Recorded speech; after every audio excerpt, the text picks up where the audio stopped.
The morning started like any other day for Clara, but something felt different in the quiet room. A cold wind slipped through the cracks of the small wooden house, brushing against her cheeks as she sat at the table with a cup of warm tea. She had been waiting for a letter for weeks, hoping, praying, dreaming that her life might finally change. When the mailman knocked on her door, her heart jumped with excitement. She rushed forward, thinking this could be the beginning of a new chapter, but the moment she saw the envelope, her smile began to fade. The letter looked formal, too formal, like something written with distance and coldness. Still, she forced her hands to stay steady as she opened it. Her eyes moved quickly across the first lines, and then everything inside her went still. She had been rejected, not because of her personality, not because of her character, dreams, or hopes, but because of her size. Clara read the words again. Slower this time, each sentence hitting her like a heavy stone. The man she had hoped to marry had written that she was not the right fit, and that he preferred someone smaller. The letter ended politely, almost too politely, as if kindness could soften cruelty. Her hands trembled as she folded the paper. She placed it on the table gently, but inside her heart was breaking into pieces she wasn't sure she could put back together. Clara had lived with these kinds of comments all her life. People judging her body before knowing her soul. People deciding who she was based on her size before hearing a single word from her mouth. Growing up, she had learned how to hide her pain behind a small smile, pretending she didn't care. But today, the hurt was too sharp to hide. She stood up and walked to the small mirror on the wall. The woman who stared back had soft brown eyes, a gentle face, and curves shaped by years of hard work and simple living. She was not what society called perfect, but she was kind. She was hardworking. She was loyal. And yet none of these things seemed to matter to anyone. Why am I never enough? She whispered to herself. A tear slipped down her cheek, then another. She wiped them away quickly, but more kept coming. She sank into her chair again, pressing her palms against her eyes as if she could stop the world from seeing her pain. Rejection letter felt heavier than paper. It felt like every insult she had ever heard, every whisper behind her back, every cruel laugh. Memories of childhood bullies, judgmental neighbors, and even distant relatives who commented on her size. Without thinking, all of them rushed into her mind at once. She thought becoming a mail order bride might give her a fresh start. She imagined a place where she could work hard, build a home, and finally be loved for who she was. She had believed that somewhere out there, someone would see her heart first, but now she felt foolish for hoping too much. Still, Clara was not weak. Her pain did not erase her strength. After a long moment, she took a deep breath and looked out the window. The mountains stood tall in the distance, their peaks touching the sky. Something about them reminded her that life was bigger than this single rejection. She whispered to herself, I must keep going, I must. Yet the ache inside her refused to fade. She walked outside and stood under the open sky, letting the cold breeze cool her burning eyes. The quiet forest around her seemed to listen, as if the trees understood the loneliness she carried. The world expected her to shrink, to become smaller, to disappear into the background. But Clara wanted something different. She wanted love, not the kind that judged or compared, but the kind that held her close and made her feel safe. For now, though, all she had was pain. She sat on the wooden steps of her porch, holding the rejection letter in her hands.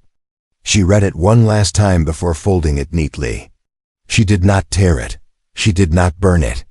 She placed it back inside the envelope and pressed it against her chest. It hurts. It hurts so much, she whispered. But even in her sorrow, a small spark of strength lit inside her. She didn't know it yet, but this moment, this painful rejection, was slowly guiding her toward a future far brighter than she could imagine. Toward someone who would see her not as too much, but as just right. And somewhere deep in the mountains, A lumberjack who had never met her was living his quiet life, unaware that fate was preparing their paths to cross. The days after the rejection. Letter felt slow and heavy for Clara. She tried to keep herself busy cooking simple meals, sweeping the wooden floors, tending to the garden outside, but her mind kept drifting back to the same painful thought. Maybe I don't belong anywhere. She had always carried this question deep inside her, like a quiet shadow following every step she took. Growing up, Clara never truly fit in. The other girls in her town were small and fragile looking, while she had always been fuller, stronger, shaped by life rather than expectations. People often mistook her gentleness for weakness and her silence for insecurity, never noticing the courage she kept tucked inside her heart. Clara's parents had passed away years ago, leaving her with only memories and an empty home. She had learned to survive on her own, mending clothes, making bread, selling vegetables at the local market, but she longed for more. She longed for connection, for someone to talk to in the quiet evenings, for a voice to answer her when she spoke, for arms that knew how to hold her without judgment. Every night before sleeping, Clara would sit by the window and stare at the stars. Sometimes she talked to them softly, pretending they were old friends who understood her better than people ever had. "I wish I had a place," she would whisper. "A home where I matter." One evening, as she sat by the fire, she picked up an old wooden box she had kept under her bed. Inside were letters she had written to herself during her loneliest nights. Letters filled with dreams she never said out loud. She opened one and read, "One day you will find someone who sees your heart first." Her eyes filled with tears, but not from sadness this time. These letters reminded her of the small flame still living inside her, a flame that refused to die no matter how many storms tried to blow it out.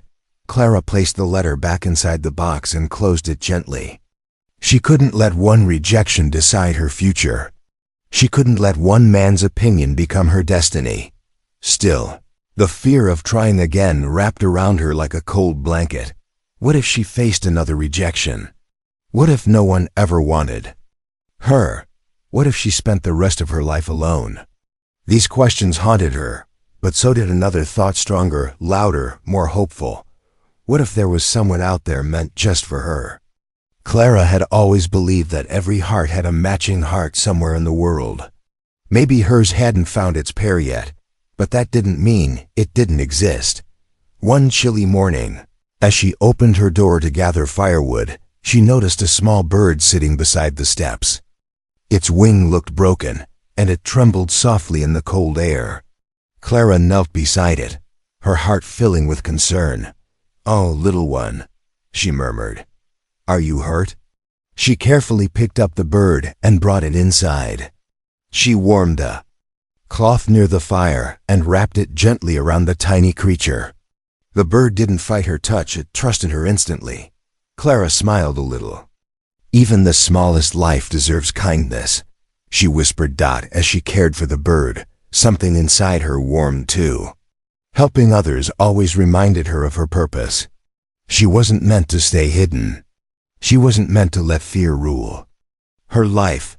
After a few days, the bird healed enough to fly again. Clara carried it outside and opened her hands.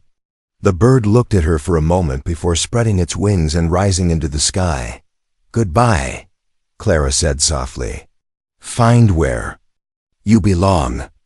And then a strange feeling washed over her, almost like the bird had carried a piece of her hope into the world. That evening, Clara sat with a cup of tea and stared at the fading sunset. She thought of the stories she once heard from travelers' stories, about men living deep in the mountains, men who worked with their hands, lived simply, and valued people not for their appearance, but for their heart. She wondered what kind of lives they lived, what kind of dreams they had, whether any of them ever felt lonely too. A quiet idea began to grow in her mind, an idea that scared her a little, but excited her too. Maybe her place wasn't here. Maybe her future was somewhere she had never been. Maybe belonging was not something she found, It was something she walked toward. Clara did not know it yet, but her journey was just beginning. And far away, in a cabin surrounded by towering trees, a lumberjack was living a life that would soon be changed forever by a woman he had never met yet was meant to love.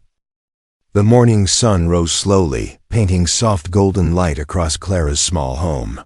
She stood by the window, watching the forest wake up. Birds fluttered across the sky, animals rustled through the leaves, and the cool air carried the smell of pine and distant rain. Something about this morning felt different, almost like the world was whispering a message she needed to hear. Clara touched the window glass gently. "Maybe it's time," she whispered after the rejection letter. She had spent days thinking about her life. She thought about the empty rooms in her house, the quiet nights, the longing inside her heart. But she also remembered the small bird she helped, the way it spread its wings and flew toward freedom. She wanted that feeling too. She wanted to fly toward a place where she could belong.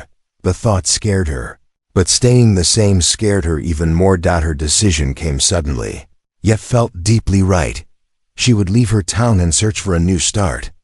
She didn't know where exactly she would go, but she had heard stories about settlements, deep in the mountains, places where hardworking men and women built new lives together. Places where people judged less and valued more. Clara packed her belongings carefully.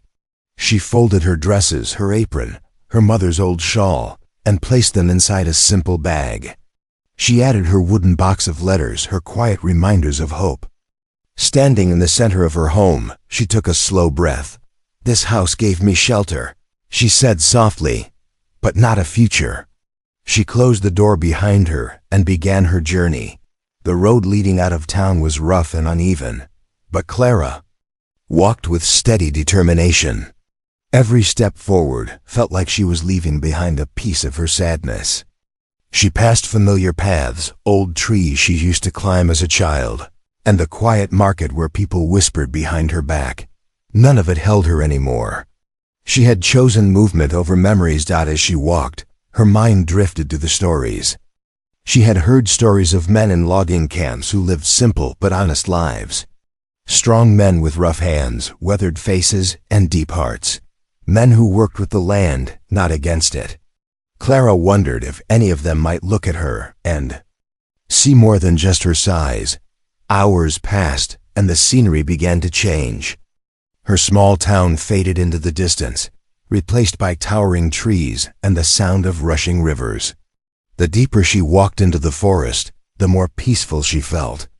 It was as if the land itself welcomed her. Leaves rustled gently overhead. Sunlight danced between branches, and distant woodpeckers tapped against bark. For the first time in a long while, Clara felt free. As she rested by a stream, she noticed a man traveling the same path, an older man with a kind sun-creased face and a thick gray beard. His clothes were rugged, and his boots showed signs of long journeys. "Good day, miss," he greeted, with a gentle voice. "Are you traveling alone?" Clara nodded politely. "Yes, I'm looking for a place to start over." The man smiled warmly. "Then you're heading in the right direction. There are camps up north, good people, hardworking folks. They always welcome new hands." Clara's heart fluttered. "Truly?" "Truly," he confirmed. "And the lumberjack men there? Well, they're strong, but many of them are lonely. Many pray for companionship." Clara glanced down shyly, unsure what to say. The man chuckled kindly. "Don't worry, child. You'll find what you're looking for." His words stayed with her long after he walked ahead. Hope fresh and bright bloomed inside her. Maybe this journey was not a mistake. Maybe she was being guided to something better. By evening, Clara reached a wooden sign pointing deeper into the mountains. North Ridge Logging Settlement, to 2 miles. Her breath caught. This was it. This was the place she had been searching. For even before she realized she was searching, she followed the path, the sky above glowing orange with sunset. As she neared the settlement, she heard the rhythmic sound of axes striking wood. Strong laughter echoed through trees.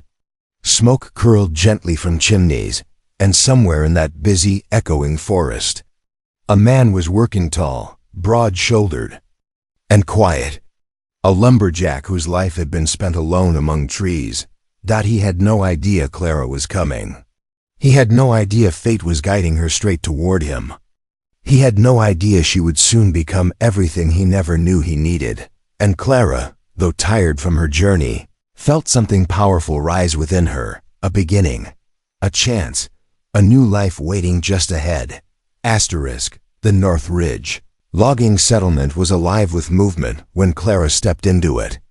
The sound of heavy boots on dirt paths, the steady thud of axes striking wood, and the distant rumble of falling trees filled the air. Smoke drifted from cooking fires, carrying the warm smell of stew and freshly baked bread. Men called to one another, laughing, shouting directions, living a life of hard work and simple routine. Clara paused at the entrance, her heart beating fast. She had imagined this place many times, but the reality felt bigger, louder, and far more real than she expected. She wrapped her shawl tighter around her shoulders and took a small step forward. As she walked through the settlement, a few men turned to look at her. Some were curious, some surprised, others simply nodded in greeting. Clara lowered her gaze, nervous under their attention. She wasn't used to being noticed in a way that felt neutral. Not insulting, not mocking, just noticing. But one man noticed her differently. Elias. He was at the far edge of the settlement, swinging an axe with slow, powerful movements. Each strike cut deep into the thick log before him. His shirt clung to his back from the day's work, his broad shoulders rising and falling with steady breaths. His beard was trimmed, his dark hair messy from sweat and wind. The forest framed him like a painting, sunlight slipping between branches and landing across his arms. He paused only when he sensed someone watching, when he lifted his head. His eyes landed on Clara. And in that single glance, something inside him shifted. Clara didn't see him at first. She was looking at the cabins, the workers, the fields beyond. But Elias saw her, truly saw her. Not as a stranger passing through, not as someone to judge or measure, but as a presence that stirred something deep inside him, something he hadn't felt in years. He noticed her gentle posture, the way she held her bag close, the quiet strength in her eyes even though she looked nervous. She wasn't like the women who sometimes visited the settlement. There was a softness about her, a warmth he couldn't explain. "Who's that?" one of the younger lumberjacks asked, wiping sweat from his forehead. Elias didn't answer. He didn't have the words. Clara continued walking until she reached the main cabin where supplies were kept. The older man she met on the road, Mr. Harlan, stood there, smiling when he recognized her. "You made it," he said warmly. "Yes," Clara replied, trying to steady her breath. "Though I'm not sure where to begin." Mr. Harlan chuckled. "Well, everybody begins the same way, by finding a place to sleep and a task to help with." Clara nodded but felt a strange pull behind her, as if someone was watching. When she turned slightly, her eyes met Elias's for the first time. It was only a moment, but it felt longer. Elias froze, the axe still in his hands. His eyes were deep, gentle, searching. Clara felt her breath catch. No one had ever looked at her like that, not with judgment, not with pity, but with quiet wonder. She looked away. Quickly, her cheeks warming, but the moment left a flutter in her chest. Mr. Harlan followed her gaze and smiled knowingly. That's Elias, hardest worker we've got. Quiet, but a good man. Honest, fair." Clara's curiosity grew, but she said nothing. Elias, meanwhile, tried to refocus on his work, but his mind kept drifting back to Clara. He had never cared much for visitors, nor had he expected anything new to enter his simple world. But something about her gentle presence, her shy strength, stuck with him. She didn't seem like someone running away. She seemed like someone trying to find something she had never been given. and that touched him more than he wanted to admit. When the sun began to set, the logging crew cleaned their tools and prepared for supper. Clara was invited to join them, though she felt shy at first. The men greeted her kindly, offering her food. Making room at the long table, Elias sat at the far end, but his eyes kept drifting toward her without meaning to. Clara felt it each time. Their glances were small, brief, unsure. But they carried something gentle, something new. Something neither of them had expected. As darkness settled over the forest and the settlement grew quiet, Clara lay in the small guest cabin, staring at the ceiling. She thought about Elias's eyes, the way he had looked at her, not through her, not past her but at her. For the first time in a long time, someone had seen her without judgment. And far across the settlement, Elias sat alone outside his cabin, looking at the moonlit trees, wondering why meeting her had felt like stepping into a story he didn't realize he had been waiting for. He didn't know her name yet, but he already knew one thing: he wanted to. Clara woke early the next morning, long before the sun lifted above the treetops. The cabin was small but warm, with a neatly folded blanket and a wooden chair by the window. She washed her face, braided her hair, and stepped outside. The settlement was still quiet, but faint sounds of morning work had already begun. Distant chopping, low voices, the crackling of fires being rekindled. She took a slow breath, letting the cool mountain air calm her nerves. Today was her first full day in this new place. She hoped people would accept her. She hoped she could be useful. More than anything, she hoped she would finally feel like she belonged. As she headed toward the communal kitchen to help with breakfast preparations, she didn't notice Elias watching from across the camp. He had risen even earlier, as he always did, but today his routine felt different. His thoughts were not on logs or tools, but on her. There was something about the way she moved, quiet, careful, unsure, yet determined, that made him want to step closer, to speak, to help. It had been a long time since he felt that kind of pull toward anyone. Mr. Harlan met Clara at the kitchen door with a kind smile. "You're up early, good. We could use a soft pair of hands before the men return from the forest." Clara nodded eagerly. "I'd like to help." And she did. She chopped vegetables, mixed dough, stirred soup pots, laughing softly when the steam fogged her glasses. The work felt comforting, familiar. A few women from nearby cabins joined her, welcoming her with gentle curiosity rather than judgment. But even while she worked, she felt a pair of eyes on her now and then. She didn't look up immediately, afraid she might be imagining it. But when she finally did, she saw Elias carrying a stack of firewood across the yard. He wasn't staring, but he did glance her way just long enough to send a warm flutter through her chest. Later that day, Clara wandered toward the river, where the men often brought logs downstream. The sound of rushing water echoed through the trees as she sat on a large rock, enjoying the cool mist on her face. She didn't expect to see anyone there, but fate had different plans. Elias stepped out from behind a cluster of trees, carrying a bucket of tools. When he spotted her, he paused, unsure whether to approach or leave her to her quiet moment. Clara offered a small smile. "Hello." Her voice was soft, but Elias felt it ripple through him like the river itself. He nodded politely. "Morning." His voice was deep, steady, though he cleared his throat as if unused to talking much. Clara looked out at the water. "It's beautiful here." "It is," he agreed, then hesitated before adding, "especially today." Clara felt warmth rise in her cheeks. She looked down at her hands, unsure how to respond. Elias stepped closer, but not too close. "You settling in all right?" "Yes," she said. "Everyone has been kind." He studied her face for a moment, really. Studied it, not with judgment, not with evaluation, but with quiet interest. "I'm glad you came," he said, surprising himself with his honesty. Clara blinked, startled by the sincerity in his tone. "You are?" He nodded slowly. Something feels different now, better. For a second, she didn't know what to say. She had spent years wishing anyone would look at her the way Elias was looking at her now, not with pity, not with need, but with genuine appreciation, she felt.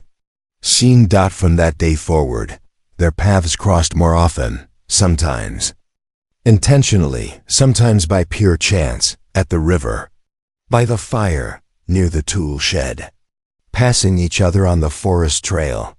Each time, their conversations grew a little longer, a little warmer. Elias taught her how to sharpen small tools, showing her slowly so she wouldn't cut herself. Clara taught him how to make soft bread that didn't turn into rocks by evening. They shared small laughs, quiet stories, simple moments that meant more than either dared to say. People in the settlement noticed them too. Mr. Harlan smiled each time he caught Elias glancing Clara's way. The older cook teased Clara gently, saying, "That lumberjack seems to think the sun rises when you step outside." Clara blushed each time, unsure whether to believe it, but Elias did think she brought something bright to the camp, something gentle and steady, like light slipping through dark forest branches. He found himself looking for her without meaning to, listening for her voice, waiting for even the smallest moment where their fingers might brush while passing a tool or a bowl. Clara found herself longing for those moments too. Their connection wasn't loud or rushed. It was slow, natural, blooming quietly like wildflowers. Hidden beneath snow, neither of them said the word love. Not yet, but both of them felt something growing, something strong, something real, something neither had expected when their worlds were so far apart.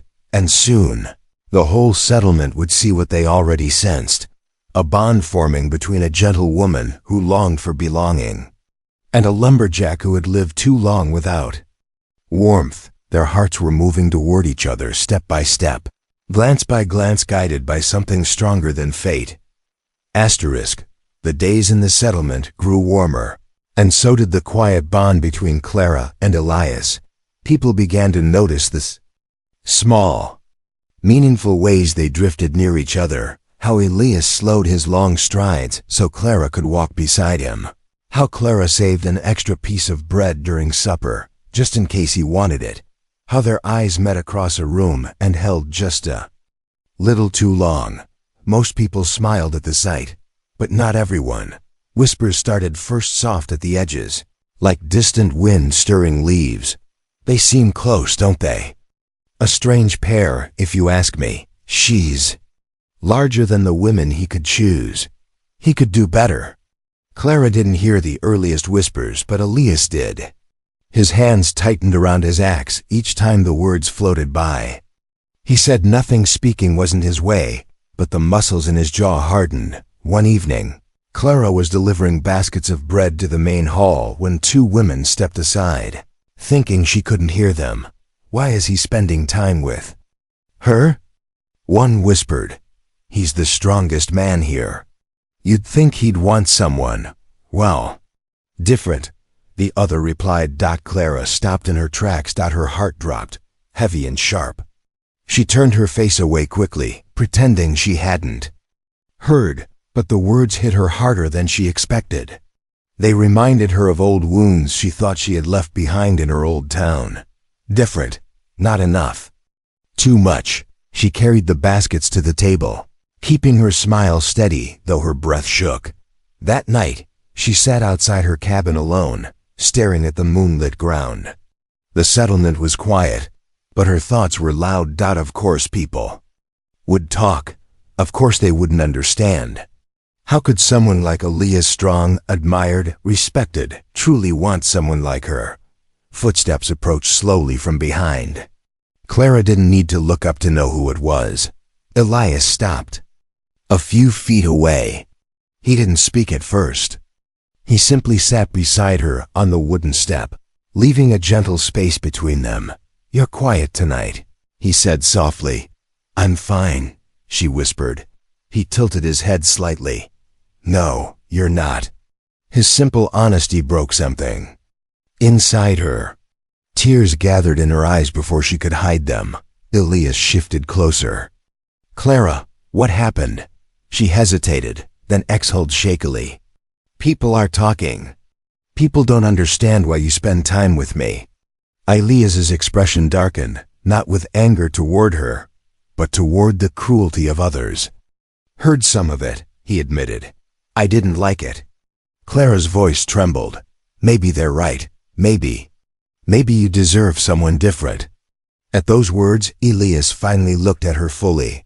His deep eyes held a strength warm, enough to melt stone. "Clara," he said quietly, "you are the last person who should feel unworthy." She shook her head, wiping tears with her sleeve. "People say things. They always have. I thought I left that behind." "You did," he murmured. "They're wrong, every one of them." Her breath hitched at the intensity in his voice. "I know what people expect of me," he continued. "They think I should choose someone because she looks a certain way. But that's not how I live. That's not what I want." Clara swallowed hard. "What do you want?" Elias didn't rush. He spoke slowly, honestly, like each word carried truth he had held for years. "I want someone who is kind," he said. "Someone strong, someone gentle, someone who listens, someone who makes this place feel less empty." His voice softened. "Further, someone who looks at me like I matter." Clara blinked through her tears. "Elias, you are all of that," he said. "And more." Silence settled between them, warm, safe, meaningful. Clara had heard many words in her life, but none like his. None that reached so deep. None that felt like healing. Elias touched her hand gently, not grabbing, not pulling, simply resting his calloused fingers against hers. Clara didn't move away. Their hands fit together in a way neither expected. "I don't care what they say," he whispered. "And you shouldn't either." Clara looked at their hands, then at his face. For the first time in many years, she felt protected, not because someone shielded her from the world, but because someone believed in her enough to stand beside her. But whispers didn't stop just because Elias chose to ignore them. In the following days, a few men made careless remarks. Some women watched with narrowed eyes. Rumors spread like thin cracks across an icy pond. Yet through all of it, Elias stayed close. He walked beside Clara openly. He spoke to her with respect. He treated her as someone important, not an afterthought, not a secret. And soon people began to understand something they hadn't before. Their bond wasn't fragile. It wasn't temporary. It wasn't based on looks or convenience. It was real. The criticism had arrived loudly, but their connection grew louder. And in the quiet strength of Elias's presence, Clara found something she had never known. The courage to believe she deserved a love that stayed. The days flowed gently after. That night on the cabin steps, something quiet but powerful had shifted between Clara and Elias. Though neither of them had spoken the word love, it lived in the way they moved, the way they spoke, and even the way they simply shared a space. Rumors around the settlement still came and went like drifting smoke, but Clara no longer felt crushed beneath them. Elias's steady presence beside her, his sincerity, and his unwavering respect gave her a strength she didn't know she possessed. She stood taller, she smiled more. She began to feel that maybe, just maybe, she belonged exactly where she was. Elias's feelings, on the other hand, grew deeper with each passing day. He had always been a simple man. He knew how to cut trees, build cabins, mend tools, and survive the wilderness. But emotions had never been his territory. Yet around Clara, they came as naturally as breathing. One afternoon, while most of the workers were in the forest, Clara decided to bring lunch to Elias at the logging site. She carried a basket of fresh bread, stew, and a small jar of berry jam she had made that morning. Her heart fluttered with each step, nervous and hopeful. When she reached the clearing, she saw Elias lifting large logs with the ease of a man who had spent years working with his hands. His muscles flexed beneath his shirt, his face streaked with dust and effort. But to Clara, he didn't look intimidating. He looked steadfast, real, and kind. Elias noticed her before she called his name. His expression softened instantly. "You didn't have to come all the way out here," he said, walking toward her. "I wanted to," Clara answered, her voice warm. He wiped his hands on a cloth and took the basket from her. "Thank you." They sat on a fallen tree trunk, sharing the meal in comfortable silence. Clara watched the forest around them, the sway of branches, the distant call of birds, the golden beams of sunlight warming the ground. She felt peaceful. In a way she hadn't felt in years. Elias studied her quietly, noticing the way her eyes sparkled when she looked at nature, the way she tucked a loose strand of hair behind her ear, the gentle rise and fall of her breath. He didn't see a woman too big. He saw a woman who made his world feel whole. "Clara," he said softly, breaking the silence. She turned to him, her eyes curious. "There's something I want to tell you." Her heart skipped. "What is it?" Elias looked down for a moment, gathering his thoughts. Words didn't come easily to him, but he wanted to choose the right ones. When he finally spoke, his voice was steady, honest. "You know, I never thought much about love. I figured it wasn't in the cards for me. I live out here, working, sleeping, working again. It's a simple life." He paused. "But then you came." Clara's breath trembled, and suddenly, he continued, "nothing felt the same. The days felt brighter. The work felt easier. And I started looking forward to things I didn't even realize I was missing." Clara lowered her gaze, warmth spreading across her cheeks. Elias gently lifted her chin, forcing her to meet his eyes. "I don't care what anyone thinks about you," he said firmly. "I care about how you make me feel. I care about your kindness, your heart, your strength. You are more than enough, Clara." Her eyes filled with tears, not of sadness, but of relief and overwhelming gratitude. "No one has ever said that to me," she whispered. "Well," Elias said softly, "they should have. You deserve to hear it." The forest seemed to hold its breath around them. Clara's heart felt too full to contain. She reached for Elias's hand, hesitant at first, then steady. "Elias, I don't know how you see so much good in me." He squeezed her hand gently. "Because it's there." She let out a shaky laugh. "You make it sound so simple." "It is," he replied. "Love isn't about what someone looks like. It's about what you feel when they're near. And when you're near, everything feels right." Clara wiped a tear that slipped down her cheek. "I never thought anyone would see beyond my appearance," she admitted. "I never expected someone like you to care for someone like me." Elias leaned closer, his voice low and warm. "Someone like you is exactly what I've needed." In that moment, Clara felt years of insecurity melt away. The judgment of strangers, the hurtful comments, the loneliness, they all faded behind the truth standing right before her. A man who saw her value, a man who cherished her heart, a man who wasn't blinded by society's shallow opinions. Elias didn't fall for her despite her size. He saw her beauty because of who she was. Clara exhaled shakily, her heart open in a way she never thought possible. This gentle, honest love was what she had been searching for her entire life. And now that she had found it, she was finally ready to embrace it.